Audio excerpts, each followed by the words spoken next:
Welcome students, आपका एक बार फिर से स्वागत है हमारे चैनल मैग्नस अपस्किल्स में। ये हमारी पाइथन की बिगिनर सीरीज चल रही है और आज हमारा थर्ड लेक्चर है, तीसरी क्लास है। इससे पहले हम थोड़ा सा रिवाइज करा देते हैं आपको कि हमने इससे पहले वाली क्लासेस में क्या क्या किया था। हमने जाना था पाइथन क्या है, पाइथन किस किस जगह पर यूज़ होती है, पाइथन को कैसे डाउनलोड करते हैं और पाइथन को कैसे अपनी मशीन पर इंस्टॉल करते हैं। उसके बाद हम चल रहे थे इस पे, हमारा जो टॉपिक चल रहा था लास्ट टॉपिक वो था पाइथन के बिल्डिंग ब्लॉक्स। मींस पाइथन पे प्रोग्राम बनाने के लिए आपको किन किन चीज़ों की ज़रूरत पड़ती है। तो ये कुछ हमने बिल्डिंग ब्लॉक्स लिखे थे, variables, data types, operators, control flow, functions, modules, classes and objects. ये सारे हमको पढ़ने पड़ते हैं। जब इनको मिलाते हैं तो हमारी एक बिल्डिंग तैयार हो जाती है। ये बिल्डिंग की ईंटें हैं, इन सब ईंटों से मिलके हमारा पाइथन का कोई एप्लीकेशन तैयार होती है। ये पिछला हमारा लेक्चर चल रहा था व्हाट इज वेरिएबल। अब उसमें हम थोड़ा आगे बढ़ते हैं। ये हमने एक फ्लो चार्ट दिखाया था आपको बिल्डिंग ब्लॉक्स का, कौन कौन से बिल्डिंग ब्लॉक्स होते हैं जिससे पाइथन की एप्लीकेशन बनती है। वेरिएबल्स वही जो पहले लिखा था उसी को चार्ट वाले फॉर्म में दिखा रखा है। Variables, classes, data types, operators, functions, control flow. हम जब ये सब कुछ पढ़ लेते हैं तब हम एक पाइथन की एप्लीकेशन स्टार्ट कर सकते हैं इनको पढ़ने के बाद। ये हमारी जो स्लाइड है ये आपको बताएगी कि वेरिएबल पाइथन में क्या है, जो हमने पिछले क्लास में भी डिस्कस किया था। थोड़ा सा एक्सप्लोर और कर देते हैं। आप पाइथन के वेरिएबल को ऐसा समझ सकते हो कि एक लेबल्ड बॉक्स है, मीन्स एक बक्सा है, एक कंटेनर है जिसके अंदर आप चीजें डाल सकते हो। फॉर एग्जाम्पल हम मैथ में, थोड़ी बहुत मैथ सबने पढ़ी होती है 9th क्लास में, 8th क्लास में, तो मैथ में हमें क्वेश्चन मिलता था तो हम ऐसे कुछ मानते थे, हम लिखते थे let as equal to 30। Question होता था कि मान लो शाम की एज 30 है, मान लो शाम का जो नाम है वो श्याम है, ऐसा कुछ मान लेते थे हम, जिसको इंग्लिश में लेट लिखते थे। तो जो इक्वेशन लिखते थे हम मैथ में, इसमें जो ये है एज, जिसमें हम डेटा को डालते थे, तो प्रोग्रामिंग में जो एज वर्ड है इसको वेरिएबल बोल देते हैं। ये वेरिएबल हुआ और ये 30 इसके अंदर गया, ये डेटा हुआ। तो वेरिएबल जस्ट एक लेबल बॉक्स है। आपको एक लेबल देना है किसी चीज को जिसके अंदर आपकी इंफॉर्मेशन स्टोर होती है। यहाँ पर इंफॉर्मेशन क्या है? 30 एक इंफॉर्मेशन है जिसको हमने एज के अंदर स्टोर करा दिया। अभी जो हम लेबल बनाते हैं इसको ही वेरिएबल का नाम बोल देते हैं। तो हमारे केस में वेरिएबल का नाम एज है और जो इंफॉर्मेशन है वो 30 है, उसके अंदर चलेगी। The content of the box is the value you put inside. इस वेरिएबल का जो कंटेंट होता है वो वैल्यू होती है जो आप इसके अंदर डालते हो। You can open the box, आप इस बॉक्स को खोल सकते हो, मतलब इसको यूज कर सकते हो, इसके अंदर की चीजों को चेंज कर सकते हो। चेंज कर सकते हो मीन्स अभी एज में 30 है, अब मैंने इस लाइन के आगे लिख दिया एज इक्वल टू 40, तो मैंने वैल्यू चेंज कर दी। इस बॉक्स के अंदर पहले 30 था, अब मैंने इस बॉक्स के अंदर 40 डाल दिया, तो वैल्यू चेंज हो गई। तो चेंज कर सकते हैं इसके अंदर क्या चीज है और उसको बाद में यूज कर सकते हैं अपने प्रोग्राम में। तो वेरिएबल्स मैथमेटिक्स में लिखने वाले लिटरल्स हुए जिसके अंदर हम वैल्यू पुट करते हैं। एग्जाम्पल के तौर पे यहाँ पर हमने एक वेरिएबल लिया है नेम, जिसमें हमने एक वैल्यू डाली ITD कैल्क। एक और वेरिएबल लिया एड्रेस, जिसमें हमने वैल्यू डाली साखावतगंज तिकोनिया। तो ये जो दो चीजें हैं इनको वेरिएबल्स बोलते हैं, जो मैथमेटिक्स में लिटरल्स होते थे। तो प्रोग्रामिंग में इनको वेरिएबल्स बोला जाता है। Next slide.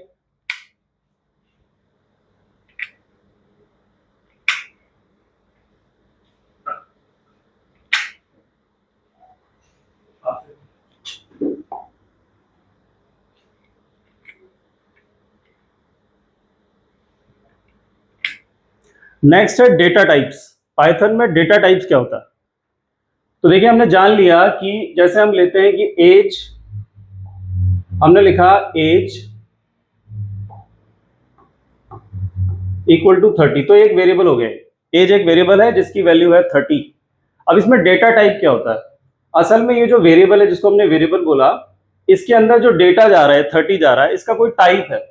जैसे फॉर एग्जांपल ये नंबर टाइप का डेटा है। आप इस लेबल में जो चीज डाल रहे हो उसकी कोई टाइप होती है, जैसे नंबर टाइप का है। अब मैंने एक वेरिएबल और लिया नेम, इसमें मैंने किसी का नाम डाला मनीष। ये नंबर टाइप का नहीं है, इसमें कैरेक्टर्स हैं, तो इसको यहाँ पर स्ट्रिंग बोलते हैं लोग। कैरेक्टर्स को यहाँ पे स्ट्रिंग बोलते हैं। तो जब भी हम प्रोग्रामिंग में वेरिएबल्स लेते हैं तो हमें दो बात ध्यान रखनी है, एक तो वेरिएबल का नाम और जो वैल्यू जा रही है उसका टाइप भी पता करना पड़ता है, किस टाइप की वैल्यू जा रही है, न्यूमेरिक वैल्यू जा रही है या कैरेक्टर वैल्यू जा रही है। इस चीज को ये लोग डेटा टाइप्स बोल देते हैं कि किसके अंदर जो चीज जा रही है उसकी टाइप क्या है। कोई न्यूमेरिकल वैल्यू है, न्यूमेरिक में भी चेंज होता है। फॉर एग्जाम्पल किसी के परसेंटेज मार्क्स आते, किसी की परसेंट आई 81.6, तो यहाँ पर जो है वो वेरिएबल का नाम हुआ और उसमें जो वैल्यू गई वो 81.6 गई। अब होने को ये भी नंबर है, होने को ये भी नंबर है, लेकिन इसको होल नंबर बोलते हैं और इसको फ्लोटिंग पॉइंट नंबर बोलते हैं। यहाँ पर डेटा टाइप चेंज हो गई, इसकी टाइप जो है वो पॉइंट वाली है तो इसको ये लोग फ्लोटिंग पॉइंट बोलते हैं। इसकी टाइप होल नंबर्स वाली है तो इसको ये लोग इंटीजर बोलते हैं। तो यहाँ पर हमें कुछ डेटा टाइप्स पता करनी पड़ती है कि जब आप किसी वेरिएबल में चीज डाल रहे हो उसकी टाइप क्या है, वो किस टाइप की चीज है, वो कैरेक्टर टाइप की है, होल नंबर टाइप की है या पॉइंट वाले नंबर टाइप। तो स्लाइड वही बता रही है। आप डेटा टाइप को सोच सकते हो लेबल जो पाइथन को बताता है कि किस टाइप की चीज की वैल्यू आप कहां पर डाल रहे हो, जो वैल्यू डाल रहे हो उसकी टाइप क्या है। फॉर एग्जाम्पल रियल लाइफ में हम देखते हैं, हम मान लेते हैं हमारे पास एक फ्रूट बॉक्स है, इसके अंदर फ्रूट्स जाते हैं, तो क्योंकि वो फ्रूट बॉक्स है तो हम उसके अंदर डालेंगे क्या, उसके अंदर कपड़ा नहीं डालेंगे, उसके अंदर फ्रूट डालेंगे। तो हमें उसकी टाइप मालूम होनी चाहिए पहले, इस लेबल के अंदर हम जो चीज डाल रहे हैं किस टाइप की चीज डालनी है। तो फ्रूट बॉक्स एक वेरिएबल है, इसमें किस टाइप की चीजें जाएंगी, फ्रूट्स टाइप की जाएंगी, तो वो एक वेरिएबल है, इसमें जो टाइप होगी वो फ्रूट्स होगी। एक टॉय बॉक्स है, उसमें टॉयज जाएंगे, हम कुछ और नहीं डाल सकते। क्लोथ बॉक्स है, उसमें क्लोथ जाएंगे।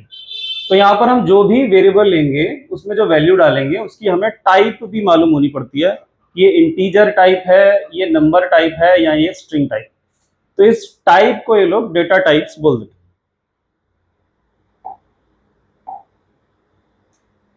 ये अब हमने एक प्रोग्राम के थ्रू दिखा रखा है आपको, ये तो थ्योरी बताई कि वेरिएबल्स क्या होते हैं, थियोरेटिकली क्या होते हैं और डेटा टाइप्स क्या होता है। जब इसको पाइथन में प्रोग्रामिंग में लिखते हैं तो एक छोटा सा एक प्रोग्राम बना रखा है, ऊपर प्रोग्राम है, नीचे उस प्रोग्राम का आउटपुट दिया हुआ है। तो आपको जब पाइथन में वेरिएबल्स लेने होंगे तो फॉर एग्जांपल मैंने एक वेरिएबल बनाया, मैंने वेरिएबल का नाम रखा फ्रूट बॉक्स, ये मेरे वेरिएबल का नाम है। अब मेरे को इसके अंदर किस टाइप की चीज डालनी चाहिए, एप्पल डालना चाहिए, बनाना डालना चाहिए, समथिंग चीज डालनी चाहिए, ये उसकी टाइप है। और ये क्योंकि कैरेक्टर में है तो इसको ये लोग स्ट्रिंग बोलते हैं, प्रोग्रामिंग में कैरेक्टर्स को स्ट्रिंग बोल देते हैं। एक और वेरिएबल है टॉय बॉक्स, उसमें हमने टॉय कार डाल दी। एक और वेरिएबल है क्लोथ बॉक्स, उसमें मैंने जीन्स डाल दी। तो ये मेरे वेरिएबल्स और ये वैल्यूज उसके अंदर चली गई, और ये तीनों की तीनों वैल्यूज जो हैं इनकी डेटा टाइप है स्ट्रिंग, ये न्यूमेरिक नहीं है, इनकी जो टाइप है वो है स्ट्रिंग।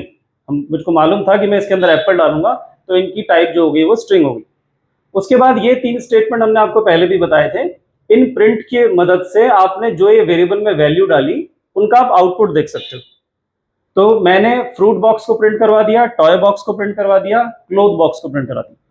अब आपको क्या करना है, यहाँ पर आपको एक मेन्यू मिलेगा रन, इस पर क्लिक करना है। जैसे ही प्रोग्राम रन होगा तो आपको ये आउटपुट मिलेगा। आउटपुट में क्या दिया मशीन ने, आपने जो जो उसको प्रिंट कराने को बोला था उनकी वैल्यू प्रिंट करवा दी। आपने बोला था फ्रूट बॉक्स को प्रिंट कराओ, फ्रूट बॉक्स के अंदर क्या था, एप्पल, उसने एप्पल प्रिंट करा दिया। आपने बोला टॉय बॉक्स को प्रिंट कराओ, उसके अंदर टॉय कार था। आपने बोला क्लोथ बॉक्स को प्रिंट कराओ, उसके अंदर जीन्स था। तो ये वेरिएबल लेने के तरीके, वेरिएबल को प्रिंट करने का तरीका, और ये हमारा आउटपुट।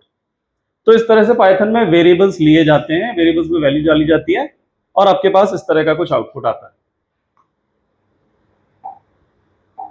नेक्स्ट में डेटा टाइप्स को थोड़ा सा और एक्सप्लोर किया हुआ है। पाइथन में जो डेटा टाइप होती है वो एक तरीका है जो पाइथन को बताएगा, कि आपको किसी वेरिएबल में किस टाइप की वैल्यू डालनी है। अब ये थोड़ा सा टेक्निकल व्यू है कि पाइथन में किस किस टाइप की वैल्यू होती है। जैसे आपको 25 डालना है किसी के अंदर, तो 25 को पाइथन में इंटीजर बोलते हैं, ये एक होल नंबर है। इंटीजर उसको बोलते हैं जिसमें पॉइंट नहीं आता है, 25 में पॉइंट नहीं है, तो पाइथन में 25 की डेटा टाइप होगी इंटीजर। इंटीजर मतलब एक होल नंबर जिसमें पॉइंट नहीं आता। जैसे एक और वैल्यू है, मेरे को किसी में डालना था 3.14, मेरे को एक वेरिएबल लेना था ए में मेरे को डालना था 3.14, तो मैंने ए में जिस टाइप की वैल्यू डाली उस टाइप को यहाँ पे बोलते हैं फ्लोट। फ्लोट का मतलब होता है डेसिमल नंबर, ऐसा नंबर जिसमें पॉइंट होता है। इसमें पॉइंट नहीं था तो ये इंटीजर, इसमें पॉइंट था तो ये फ्लोट। ये पाइथन की वोकेबुलरी है, पाइथन इस तरह से बोलती है नंबर्स। तीसरा हेलो, हेलो में कैरेक्टर्स है। एक बात आप और नोटिस करो, जब मैं नंबर लिख रहा हूं तो नंबर में डबल इन्वर्टेड कॉमास नहीं है, और जब मैं कैरेक्टर लिख रहा हूं तो उसमें डबल इन्वर्टेड कॉमास हैं। आप जब भी कोई कैरेक्टर वैल्यू लिखोगे, जैसे आपने एक वेरिएबल लिया नेम, नेम में आपने लिख दिया मुकेश, आप जब भी कोई कैरेक्टर वैल्यू लिखोगे उसको आपको मस्ट रैप करवाना पड़ेगा डबल इन्वर्टेड कॉमास में। डबल इन्वर्टेड कॉमास में लिखना पड़ता है, ये रूल है पाइथन का। कैरेक्टर वाली चीजों को ऐसे लिखेंगे, न्यूमेरिक को विदाउट इन्वर्टेड कॉमास लिखेंगे। और जो कैरेक्टर वाली चीज होती है, कैरेक्टर को पाइथन में स्ट्रिंग बोला जाता है, ये लोग उसको स्ट्रिंग बोलते हैं। तो ये है वेरिएबल्स। एक और तरीका है, किसी वेरिएबल में मल्टीपल वैल्यू भी डाली जा सकती है। जैसे अभी मैंने ए में एक ही वैल्यू डाली, सिंगल वैल्यू, मान लो ज्यादा डालनी है, मेरे को ए में 1 भी डालना है, 2 भी डालना है, 3 भी डालना है, तो कैसे डालें? तो हम ऐसे डाल सकते हैं, लेकिन उसको आपको इस स्क्वायर ब्रैकेट में रैप करके डालना हो। अब क्योंकि मैंने यहाँ पे ज्यादा वैल्यू डाल दी, ज्यादा चीजों को पाइथन में या नॉर्मल लाइफ में कलेक्शन बोलते हैं, तो इसका जो डेटा टाइप हुआ वो हुआ कलेक्शन। यानी मेरा जो ये वेरिएबल है इसमें कलेक्शन टाइप की चीज गई, इस वेरिएबल में इंटीजर टाइप की चीज गई, इस वेरिएबल में स्ट्रिंग टाइप की चीज गई। तो ये थे डेटा टाइप्स। इस तरह से पाइथन ने नाम रख रखे हैं डेटा के टाइप्स के। कुछ को इंटीजर्स बोला जाता है, कुछ को फ्लोट बोला जाता है, कुछ को स्ट्रिंग बोला जाता है, कुछ को कलेक्शन बोला जाता है। तो ये है डेटा टाइप्स। अब हम नेक्स्ट बढ़ते हैं। ये फिर से डेटा टाइप को एक्सप्लोर किया हुआ है। पाइथन डेटा टाइप को टेक्निकली दो पार्ट में डिवाइड करती है। एक को बोलते हैं प्रिमिटिव डेटा टाइप्स और दूसरे को बोलते हैं यूजर डिफाइंड डेटा टाइप्स। ये थोड़ी सी प्रिमिटिव डेटा टाइप्स हैं, ये बिल्कुल टेक्निकल इशू है। पाइथन में जब हम काम करेंगे तो जो इंटीजर्स होते हैं, जो भी इंटीजर्स होते हैं, पाइथन उसको इंट करके रिप्रेजेंट करती है। फुल इंटीजर नहीं लिखती है पाइथन, उसको 3 लेटर के नाम से रिप्रेजेंट करती है। इंट, उसको इंट बोलेंगे, होता इंटीजर है लेकिन इंट बोलेंगे। और इंटीजर्स होते क्या है? होल नंबर्स, चाहे पॉजिटिव चाहे नेगेटिव चाहे जीरो। फॉर एग्जाम्पल मैंने यहाँ पर फिर से एक वेरिएबल लिया एज 50, तो ये इंटीजर है, लेकिन पाइथन इसको क्या बोलेगी? इंट बोलती है, वो इंटीजर नहीं बोलती। और एक और चीज ले ली, जैसे मैंने वेरिएबल ले लिया नंबर, इसमें मैंने माइनस की वैल्यू डाल दी -7, तो ये भी इंट ही है लेकिन नेगेटिव वाला इंट है। तो यहाँ पर एक वर्ड है इंट, जिसको इंटीजर्स के थ्रू रिप्रेजेंट किया जाता है। दूसरे डेटा टाइप होते हैं फ्लोट। आपको कोई फ्लोटिंग पॉइंट नंबर लिखना है, जैसे 3.14, जैसे आपको पाई की वैल्यू लेनी है, तो आपने एक वेरिएबल लिया पाई, पाई एक वेरिएबल है और उसमें आपने डाला 3.14, 3.14 वैल्यू है, और उस वैल्यू की टाइप क्या बोली जाएगी? टाइप बोली जाएगी फ्लोट। इस तरह का क्वेश्चन पुटअप होगा पाइथन में कि हमने ये स्टेटमेंट लिखा है, इसमें बताओ वेरिएबल कौन है। तो वेरिएबल है पाई, इसकी वैल्यू क्या है? इसकी वैल्यू है 3.14, और उसकी टाइप क्या है? उसकी टाइप है फ्लोट, ये फ्लोट टाइप की वैल्यू। एक और टाइप होता है जिसको ये लोग बूलियन बोलते हैं, और शॉर्ट में बूल लिखते हैं। बूल वो चीज होती है जिसका आंसर हम हाँ या ना में दे सकते हैं, बस जिसका जवाब दो ही चीजों में होता है, या तो हाँ या तो ना। फॉर एग्जाम्पल हमने लिखा इज, एक वेरिएबल लिया मैंने इज रेनी डे, और मेरे को इसमें एक वैल्यू डालनी है इज रेनी डे में, तो इसके दो ही आंसर हो सकते हैं, या तो हाँ या फिर ना। या तो बारिश है या बारिश नहीं है।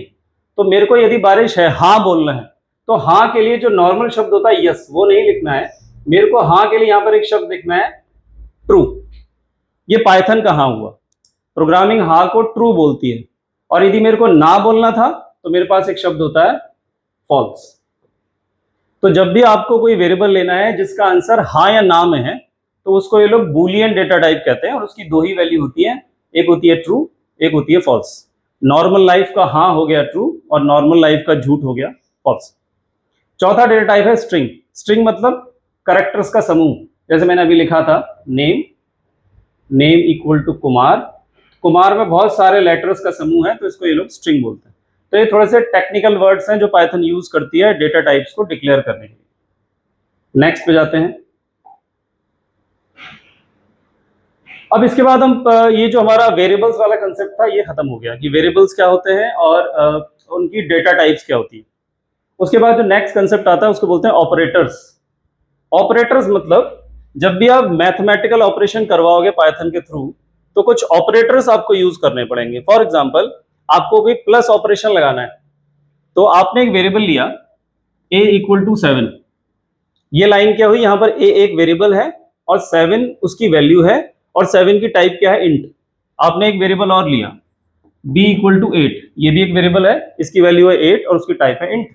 अब मेरे को इन दोनों वेरिएबल्स की वैल्यू को प्लस करवाना है, ऐड करवाना है, तो मेरे को यहां पर लिखना होता है c equal to a plus B. बिल्कुल नॉर्मल मैथ में ऐसे ही लिखते हैं, c में हमने a और b को जोड़ के डाल दिया। तो यहां पर जो हमने ये सिंबल यूज किया प्लस, जो नॉर्मल मैथ में हम करते हैं, रेगुलर लाइफ में करते हैं, बस इसको ऑपरेटर बोल देते हैं। तो पाइथन में इन सबको ऑपरेटर बोला जाता है, plus operator, minus operator, multiply operator, divide operator, इसको यहाँ पे फ्लोर डिवीजन बोलते हैं, ये मॉडुलस ऑपरेटर और ये एक्सपोनेंशिएशन ऑपरेटर। और इसके काम दिए हैं, फॉर एग्जांपल a की वैल्यू 7 थी, b की वैल्यू 8 थी, तो यदि हम प्लस ऑपरेटर लगाते हैं तो पाइथन मेरे को रिजल्ट देती है 13, नॉर्मल मैथ। यदि हम माइनस लगाते हैं तो मेरे को रिजल्ट मिलता है 7। यदि a की वैल्यू 10 और b की वैल्यू 3 थी तो 10 माइनस 3 7 मिलता है। यदि हम मल्टीप्लाई करते हैं 30 मिलेगा, यदि हम डिवाइड करते हैं तो 3.333 मिलेगा। ये फ्लोर डिवीजन क्या है? फ्लोर डिवीजन है जब हम a को b से डिवाइड करेंगे, 10 को 3 से डिवाइड करेंगे तो 3.33 समथिंग कुछ आता है। लेकिन यदि आपने ये वाले सिंबल लगाए डबल स्लैश, तो मशीन पॉइंट के बाद वाली वैल्यू को आपको दिखाती नहीं है, सिर्फ पॉइंट से पहली वाली। तो उसने 0.33 हटा दिया, आपको सिर्फ 3 दिखाई देगा। तो यदि कोई डिवीजन आपको करना है और आपको सिर्फ पॉइंट से पहली वाली वैल्यू चाहिए, तो आपको ये वाला डिवाइड नहीं लगाना है, डबल डिवाइड के सिंबल लगाने हैं, जिसको ये लोग फ्लोर डिवीजन बोलते हैं। एक और ऑपरेटर है इनके पास जो परसेंट से डिनोट करते हैं, लेकिन बोलते हैं मॉडुलस है। इसका काम क्या है? फॉर एग्जाम्पल आपके पास एक नंबर है 10, आपने उसको 2 से डिवाइड किया, तो यहां पर दो आंसर मिलते हैं आपको। एक को तो बोलते हैं ये जो क्वोशिएंट होता है ऊपर वाला पार्ट, और एक को बोलते हैं रिमाइंडर। तो यदि किसी सिचुएशन में आपको क्वोशिएंट नहीं चाहिए, आपको सिर्फ रिमाइंडर चाहिए, तो उसके लिए आप ये वाला सिंबल यूज करते हैं। यानी ए में 10 था, बी में 3 था, तो 3 3 9, आंसर मेरे को 1 मिला। इसने ऐसा कुछ किया, ये 10 था, 3 से डिवाइड किया, ये 1। तो यदि आपको किसी डिवीजन में सिर्फ रिमाइंडर चाहिए, मेरे को इससे कोई लेना देना नहीं है, मेरे को क्वोशिएंट से लेना देना नहीं है, तो आप इस वाले सिंबल का यूज करते हो, जिसको ये लोग बोलते हैं मॉडुलस। एक और ऑपरेटर है इनके पास जिसको एक्सपोनेंशिएशन कहते हैं। इसका क्या काम है? a की वैल्यू 10 थी, b की वैल्यू 3 थी, आपने लिखा 10 एक्सपोनेंशिएशन 3, तो इसने 10 को 3 बार मल्टीप्लाई कर दिया, तो इसका आंसर आएगा 1000। तो इस तरह के कुछ ऑपरेटर्स हैं जो पाइथन में वेरिएबल्स के बीच में यूज किए जाते हैं, इनको ये लोग ऑपरेटर्स बोलते हैं, और ये नॉर्मल मैथमेटिक्स है।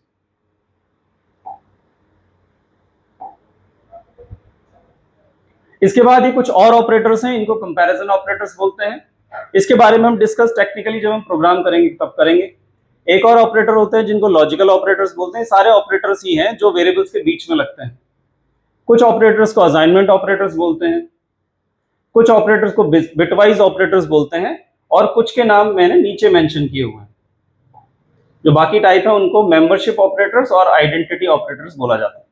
तो ये सारे ऑपरेटर्स हैं जो पाइथन में वेरिएबल्स के बीच में लगाए जाते हैं। इनको हम पूरा डिस्कस करेंगे जब हम एक फुल प्रोग्राम बना के आपको दिखाएंगे।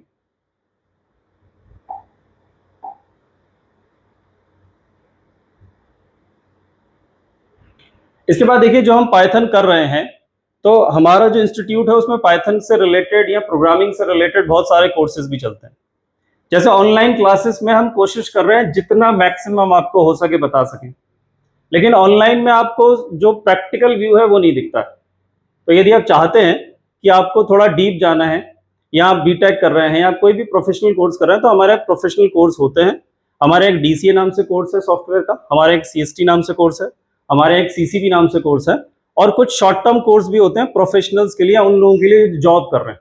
आप जॉब कर रहे हो, आपको पाइथन में कोई एप्लीकेशन बनानी है, 2 महीने के अंदर तैयार करनी है, तो आप हमारे इस कोर्स को ज्वाइन कर सकते हैं। हमारे सी प्लस प्लस का कोर्स भी है, जावा का कोर्स भी है, 1 से 1.5 महीने का।